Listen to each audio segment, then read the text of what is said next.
Olá pessoal, sejam muito bem-vindos a mais um resumo e análise de livro aqui do seu canal Existery. Hoje eu trago para vocês um autor importante na psicologia experimental e também um pouco polêmico, algumas colocações que ele fez, né? Trago para vocês John Watson, né? Então vamos analisar esta obra dele, né? A psicologia sobre o ponto de vista de um behaviorista. Olha que interessante, né? Então vamos lá. A Psicologia sobre o Ponto de Vista de um Behaviorista foi uma obra publicada em 1913. Né? John Watson ele nasceu em 1878 e faleceu em 1958. Um psicólogo norte-americano. Né? Ele foi considerado o fundador do behaviorismo clássico, ou também behaviorismo metodológico. Haverá outras obras dele aqui no canal também, vou passar a falar sobre behaviorismo metodológico também. Formou-se pela Universidade de Chicago e foi professor na Johns Hopkins University. E tornou-se uma figura central na transição da psicologia introspectiva, aquela que dependia da subjetividade da mente, né, para uma psicologia objetiva e experimental, voltada ao comportamento observável e mensurável. Esse era o foco, né, o que ele trouxe aí, e ele insistiu bastante nesta ideia. E eu sempre trago para vocês o contexto, né, da publicação de uma obra, o contexto da psicologia, como ela estava, né, na época da publicação e elaboração desses materiais. Então, qual que era a questão ali no momento? Né? A psicologia ainda estava fortemente influenciada pelo estruturalismo, né, e pelo funcionalismo. Estamos falando de Titchener, por exemplo, né? O estruturalismo, aquela ênfase na estrutura da mente, e o funcionalismo mais preocupado com as funções, né, da nossa mente. Então, eram abordagens que dependiam da introspecção, ou seja, a autoobservação da mente. Tá? E isso, com certeza, incomodava bastante o Watson. Né? Obviamente, ele vai romper com essa tradição e propõe uma psicologia totalmente objetiva, baseada em métodos das ciências naturais, focando exclusivamente, em comportamentos que possam ser observados e medidos. Ah, então, tem o estímulo, vai ter uma resposta, uma consequência, tudo isso aí que a gente já conhece, isso aqui é a base de tudo isso. Agora, o que acontece na nossa mente não é o foco, tá? Esse texto marca o nascimento oficial do behaviorismo como uma escola psicológica. Qual que é a mensagem principal desta obra que a gente tem que estar atento, né? A psicologia deve ser o estudo objetivo e científico do comportamento, sem recorrer a conceitos mentais como consciência, alma, mente, o próprio inconsciente, né? Então, em uma frase aí para ilustrar esta mensagem, né? A psicologia, para ser ciência, deve estudar o que o homem faz, não o que ele sente ou pensa. É justamente esse o problema que ele estava querendo evitar, romper com essa introspecção, né, do pensar e do sentir. Não, é o que o homem faz, né, é o que precisa ser avaliado, porque pode ser mensurado. Então vamos lá, vamos trazer alguns conceitos principais aqui desta obra. Né? Falando nele, né, comportamento observável, o que o homem faz. A psicologia deve estudar ações visíveis e mensuráveis, não processos mentais subjetivos. Observar como uma criança reage a um estímulo, por exemplo, tomou um choque, né? Em vez de tentar descrever o que ela está pensando ou sentindo sobre aquilo. Né? Outro conceito, o conceito de estímulo-resposta. Né? Então, todo comportamento é uma resposta a um estímulo externo, todo, sem exceção. Tá? Então, um cachorro salivando ao ver comida, estímulo-resposta. Uma pessoa piscando diante de uma luz forte, tem o estímulo e tem a resposta, que é o piscar. O estímulo é a luz forte. Tá? Então, esse é o conceito. Estamos aqui no nível básico, tá bom, pessoal? Eu sempre estimulo vocês a ler a obra, a entender a fundo esses conceitos. Rejeição da introspecção. Vamos rejeitar essa subjetividade da mente, né? Então, a autoobservação não é confiável como um método científico. Ele não nega que isso exista, obviamente, né? Mas ele fala que não é confiável como um método científico. Por quê? Por causa da subjetividade, né? Ela não pode ser verificada, tá? Como eu vou medir, mensurar a intensidade de um sentimento de uma pessoa? Dois indivíduos podem descrever sensações diferentes diante do mesmo estímulo. Esse é um grande problema para ele. E isso inviabiliza a precisão científica. Tá? Então vamos rejeitar tudo que é subjetivo, a introspecção, e vamos focar exclusivamente no que pode ser medido. Ok? Então vamos lá. Objetividade científica. A psicologia deve adotar métodos rigorosos, como os das ciências naturais. Tá? Mais para frente vamos ter a fenomenologia antagonizando aí, né, com esse método, né, experimental objetivo total das ciências naturais.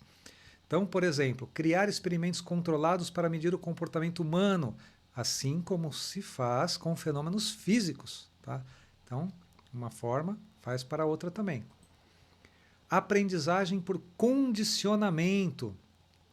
Todo comportamento é moldado por associações e hábitos adquiridos pela experiência. Isso é uma verdade também, mas será que é só isso? Um bebê pode aprender a temer um som se esse som estiver associado a algo assustador. Tá? Ela pode internalizar essa experiência, tá? E se condicionar, aprender isso. Vamos para as aplicações práticas, né? No nosso dia a dia, na vida cotidiana, entender que o comportamento pode ser aprendido e modificado com base nas consequências e nos estímulos. Tá? Estratégias comportamentais podem ajudar a formar hábitos saudáveis. Exemplo, substituir gatilhos negativos por positivos. Na clínica psicológica, né? O behaviorismo influenciou o surgimento de terapias comportamentais que tratam sintomas observáveis por meio do recondicionamento e reforço. Aí vocês conhecem bem, né? Técnicas atuais, como a dessensibilização sistemática, têm as suas origens, né, em Watson, em Skinner. Né? Então, exemplo, reduzir fobias através da exposição gradual e controlada, tá? Ao estímulo que causa medo. Eu vou expor a pessoa de forma respeitosa, gradual e controlada aquilo que ela teme. Tá? A tendência é que o medo vá reduzindo e ela vai equalizando essa fobia, vai resolvendo esse conflito aí. Então, na educação, aplicar princípios de reforço positivo para estimular comportamentos desejáveis, né? O famoso reforço positivo, não apenas na sala de aula, né, na escola, para estimular aí os alunos a renderem melhor, né, terem melhor desempenho, mas também em casa, né, com os nossos filhos, ajudando eles a ter comportamentos mais equilibrados, mais saudáveis, tá? Sempre reforçando, não perder a oportunidade de reforçar cada acerto, né, cada coisa positiva que os nossos filhos fazem. Tá bom? Algumas frases marcantes de John Watson aí, né? Marcantes e, eventualmente, para muitas pessoas, um tanto polêmicas, né? Vamos lá, abre aspas para ele. A psicologia, tal como o behaviorista a vê, é um ramo puramente objetivo e experimental das ciências naturais. Obviamente que muitas outras abordagens dentro da psicologia não concordam com isso, não conseguem conceber o ser humano dessa forma, né? Essa frase define o propósito de transformar a psicologia em uma ciência empírica. Tá? Ele estava profundamente empenhado nisso. O behaviorista não reconhece nenhuma linha divisória entre o homem e o animal. Ou seja, não existe nenhuma dimensão inconsciente, dimensão espiritual, nada. O homem é apenas um aparelho, é um organismo, né? É um animal. É um animal mais evoluído, mas não deixa de ser um animal. Tá? É aquilo que eu falei agora há pouco. Para muitas pessoas é muito difícil conceber isso, né? Mas não estou aqui para fazer juízos de valor, estou aqui para trazer conhecimentos para vocês e fazer uma análise, né? Então, essa frase, né, que não há linha divisória entre o homem e o animal, vai refletir a visão dele, né? De que os princípios do comportamento são universais e podem ser estudados em todos os seres vivos, tá? Numa ameba e em nós, seres humanos. Dê-me uma dúzia de crianças saudáveis e eu farei de cada uma delas qualquer tipo de especialista que eu escolher. Para muitos isso pode soar, né, arrogante ou ousado demais. Para ele era uma coisa tranquila. Ele acreditava profundamente nisto. Né? Mostra a crença dele na força do ambiente e da aprendizagem, por associação, formação de novos hábitos.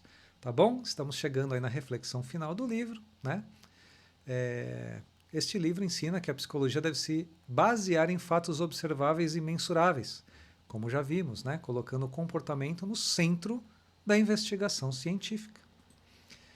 Ele nos convida a abandonar especulações sobre a mente. Essa palavra mente nem consta lá no dicionário dele, por exemplo. Né? E olhar para o que as pessoas fazem, não o que dizem sentir. O que dizem sentir não importa. O que elas fazem pode ser medido objetivamente. Isso é o que conta, isso é ciência. Tá? Visão de Watson. Então, uma frase final aí, uma reflexão para a gente encerrar. Compreender o comportamento é o primeiro passo para transformá-lo. Esta obra nos lembra, né, Watson, né, que o ser humano é moldado pela experiência e que mudar o ambiente pode mudar a vida. Então, há conflitos psicológicos, há sofrimento, tá? Não é o que você pensa sobre isso, você não vai trabalhar dessa forma. Vamos mudar o ambiente, vamos mudar os estímulos, tá? Se não dá para você mudar o ambiente, mude de ambiente e assim por diante, né, como uma forma de tratar essas questões, ok? Então é isso. Deixa o meu muito obrigado. Vou deixar uma dica de vídeo, de análise que eu fiz aqui, muito importante. Peço que vocês avaliem com carinho e assistam. Se gostou desse vídeo, deixe o seu curtir aí, se inscreva no canal, compartilhe com alguém que você ama. E é isso. Nos vemos no próximo vídeo.